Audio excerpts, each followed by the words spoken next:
Bonjour, bienvenue sur la maïeutique. Donc Freud pourchasse le ça, exactement comme je l'ai fait dans la vidéo ou sur le scooter, où à partir de ce jour, je me suis mis à chasser nos instincts, en essayant de les débusquer. Il faut se rendre compte que tout au long de sa vie, l'être humain est guidé par ses instincts, il est guidé par des pulsions, et il faut être capable, tout au long de la journée, de faire la différence entre les choses qui sont voulues par instinct et celles que vous avez voulues par choix. Donc dans cette vidéo, on va parler d'un instinct qui nous pourrit vraiment la vie. À nouveau, je me suis rendu compte que lorsque l'on obtient quelque chose qu'on a vraiment voulu, que l'on a désiré, quelque chose dont on a rêvé, quelque chose qui nous a fait très envie, cela peut être un objet, un téléphone, un sac, une veste, cela peut être une nouvelle voiture. Et malheureusement, ça fonctionne même avec les personnes. On peut avoir eu envie d'une relation amicale avec quelqu'un, ou plus, une relation amoureuse par exemple. Pourtant, après l'avoir obtenue, vous avez tous bien remarqué que l'on a un sentiment de déception. Parfois, on est déçu immédiatement après avoir obtenu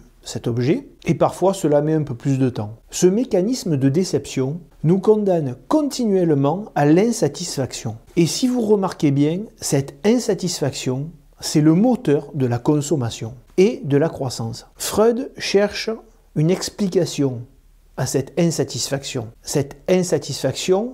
qui nous pousse à toujours en vouloir plus. La métaphore qui est utilisée dans la pensée freudienne, c'est celle du cordon ombilical. Ce n'est pas directement Freud qui l'a évoqué, mais cela reste un classique. Alors voilà l'explication. Ce serait de l'accouchement que vient le manque et l'insatisfaction. En effet, dans le ventre de la mère, on a tout ce dont on a besoin, sans le demander. La nourriture, l'oxygène, tout passe par le cordon ombilical. Et quand on sort du ventre de la mère et que l'on coupe le cordon ombilical, la première chose que l'enfant fait, il hurle, il crie, il pleure. Parce qu'il arrive dans un monde hostile. Il a froid, il a besoin de respirer et de remplir ses poumons d'air. Il rentre dans un monde où il est en manque continuel de nourriture et d'eau, alors que dans le ventre de la mère, il n'avait pas besoin de respirer, il n'avait pas besoin de demander à manger. Tout cela était automatique. Donc pour la pensée freudienne, l'insatisfaction vient de la naissance. Et on serait à la recherche continuelle de satisfaire nos envies pour essayer de retrouver cet état dans le ventre de la mère. Vous savez que toutes ces idées de la psychanalyse et de la psychologie m'intéressent. Parce qu'en fait, j'y vois un lien avec l'évolution de l'espèce humaine et de la sélection naturelle. Donc c'est très intéressant, cette image du cordon ombilical. Mais il y a beaucoup de failles à ce raisonnement. Je ne vais pas faire une vidéo sur les erreurs de ce raisonnement. On va plutôt se concentrer sur ce que nous dit l'évolution de l'espèce humaine par la sélection naturelle. En fait, c'est très simple. Dans le passé, toutes les personnes qui ont su se contenter de ce qu'elles avaient n'ont pas réussi à évoluer, à transmettre leurs gènes. Alors que ce soit bien clair. Déjà, vous le savez, je ne porte aucun jugement de valeur. Quand je dis n'ont pas réussi à transmettre leurs gènes, ou quand je dis n'ont pas réussi à évoluer, j'expose uniquement les faits de ce qui s'est passé par la sélection naturelle. Et on le sait, la sélection naturelle est sans pitié. Celui qui va survivre, c'est souvent le plus fort ou le mieux adapté, alors que celui qui va disparaître, la seule chose que l'on pourra lui reprocher, c'est justement d'être resté dans son coin et de ne pas avoir combattu. Donc je reprends. Toutes les personnes qui ont réussi dans le passé à se contenter de ce qu'elles avaient, toutes les tribus, n'ont pas transmis leurs gènes. Elles n'ont pas évolué. En effet, si nous n'avons pas de moteur suffisant pour améliorer notre condition humaine, si nous nous contentons de ce que nous avons, nous ne pouvions pas évoluer. Le fait de ne pas se satisfaire de notre situation nous pousse à en vouloir toujours plus. Ok, le fait de vouloir le dernier téléphone, d'une année sur l'autre, n'est pas un accomplissement personnel. Mais il faut se replacer dans le contexte. Parce que comme dans la situation du scooter, sur la vidéo que j'avais faite, aujourd'hui, certains moteurs de l'évolution peuvent être contre-productifs. Car le fonctionnement et l'environnement de notre espèce a changé plus vite que ce que le cerveau a évolué. Prenons des exemples pour bien comprendre. Dans le passé, à la préhistoire, on a cherché à se soigner, à améliorer son quotidien. Imaginons un homme de la préhistoire qui prend une peau d'animaux pour se protéger du froid l'hiver. Celui qui ne s'en satisfait pas va chercher à épaissir la peau pour se protéger pendant un combat, mais si ça ne le satisfait toujours pas, il va chercher à la rendre plus légère. L'été, il va chercher à confectionner une autre peau plus fine. Il faudra aussi améliorer la peau, peut-être pour transporter des armes ou des outils, etc., etc. Donc confectionner des vêtements en cherchant continuellement à les améliorer, en n'étant jamais satisfait, cela a permis de chasser plus loin, d'être mieux protégé des coups de soleil, d'être mieux protégé du froid, d'être mieux protégé d'attaques d'animaux ou pendant les combats. Donc ceux qui avaient cette continuelle insatisfaction ont de fil en aiguille plus transmis leur gène. On peut prendre d'autres exemples avec des objets du quotidien. Par exemple les chaussures. On imagine la personne à la préhistoire qui a une peau pour se protéger les pieds, mais dès qu'elle a mis cette peau au niveau des pieds, elle est insatisfaite. Elle va chercher à l'améliorer pour qu'elle tienne mieux à la cheville, à la rendre plus épaisse, pour marcher plus loin. Et on peut voir pareil pour les lances, pour la chasse, pour le combat. Toutes ces insatisfactions du quotidien ont permis à nos ancêtres de progresser. La pulsion de ne jamais être satisfait de ce que l'on avait était un moteur extraordinaire pour l'espèce humaine. Et donc dans les tribus qui ne cherchaient pas à progresser, qui se sont satisfaits de la première peau qu'ils avaient ou de la première lance qu'ils avaient. Ils se sont tout simplement moins bien reproduits que les autres. On imagine que s'ils étaient moins bien protégés l'hiver, s'ils avaient des lances moins performantes, ils pouvaient moins bien chasser et ils pouvaient moins bien combattre. Alors, la disparition d'un groupe d'individus ou d'une tribu n'est pas obligatoirement due à un affrontement. Cette disparition peut se faire sans violence. La sélection naturelle peut s'exercer en faisant en sorte que cette tribu devienne minoritaire et que l'autre tribu puisse s'étendre plus facilement. Mais si on fait une petite parenthèse, sans violence, j'ai quand même un peu des doutes. On ne va pas se mentir.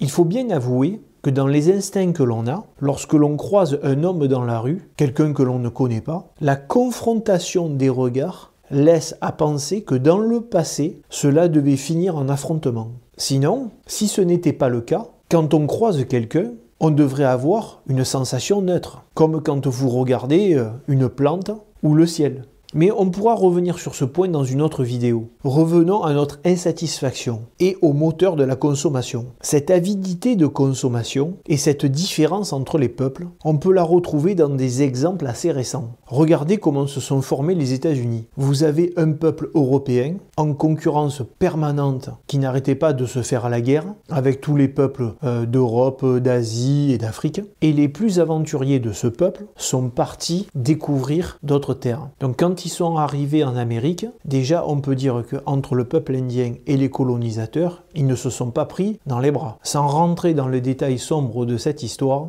cela ne m'étonne pas qu'aux États-Unis, on ait toujours une croissance qui soit très forte. Les premières personnes qui y sont allées étaient des aventuriers, des personnes qui ne se satisfaisaient pas de ce qu'ils avaient en Europe. On a donc un peuple qui s'est constitué en partie des plus aventuriers et finalement des plus insatisfaits, et donc d'une plus grande envie de consommation. Alors, que ce soit clair, je ne porte pas de jugement sur le peuple indien, sur le peuple américain ou sur tous les peuples qui se sont confrontés. Et je ne dis pas d'ailleurs que l'évolution va toujours dans le bon sens. Je ne dis pas non plus que ceux qui ont gagné sont forcément les plus intelligents. Mais ce serait intéressant que l'on développe ensemble cet argument sur les États-Unis en commentaire. Alors, pour reprendre cet exemple, en essayant de comprendre pourquoi ce ne sont pas les peuples forcément les plus intelligents qui ont réussi à gagner. Si on regarde l'époque des pharaons en Égypte, on voit que c'est un peuple qui arrive à faire des monuments qui sont incroyables. Donc c'est un peuple très intelligent pour l'époque et c'est peut-être même le plus intelligent de l'époque. Mais il a été confronté à plusieurs bandes de sauvages,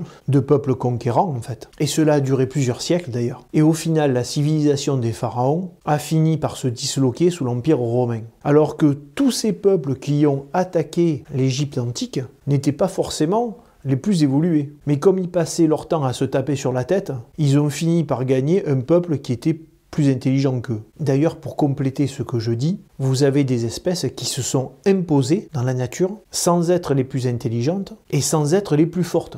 Elles ont réussi à s'imposer juste parce qu'elles avaient un taux de reproduction supérieur à d'autres. Donc vous voyez que le sujet est compliqué. Alors, un autre exemple assez récent, pour revenir à notre problème d'insatisfaction. Je me rappelle d'une interview à la radio de Nicolas Hulot, avant qu'il fasse de la politique. Il venait d'arrêter l'émission Ushuaïa. Et cette interview m'a beaucoup marqué. Alors je n'ai pas retrouvé l'interview, donc je ne me rappelle plus exactement des détails, mais je vous décris ce qui avait été dit. Alors le présentateur lui demande, finalement, vous avez réalisé tous vos rêves. Vous avez vu les endroits les plus beaux du monde, vous avez vu des endroits que pas beaucoup de personnes ont vus, vous avez fait sur ce sujet tout ce que vous désiriez de faire, et aujourd'hui, avez-vous finalement comblé toutes vos attentes? Avez-vous, si je puis dire, atteint la paix intérieure? Et la réponse de Nicolas Hulot, qui m'a marqué donc. Alors oui, c'est vrai que j'ai fait tout ce que je voulais faire et j'ai vraiment réalisé mes rêves. Mais c'est pas pour autant que je me sens complètement comblé. Et il dit, c'est le propre de l'être humain d'être insatisfait. Dans toutes mes aventures, je n'ai rencontré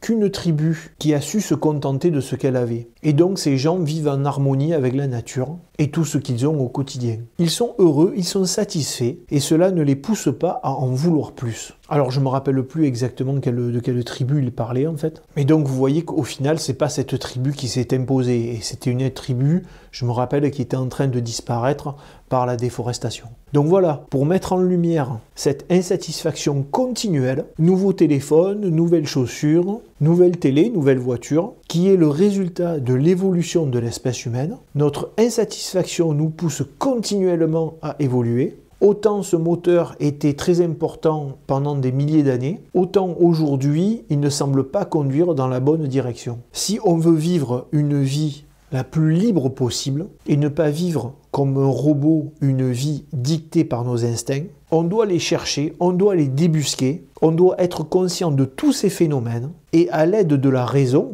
parce que normalement l'être humain est un être doué de raison, on doit donc traiter toutes ces informations et prendre une décision raisonnée, une décision éclairée. Merci et au revoir.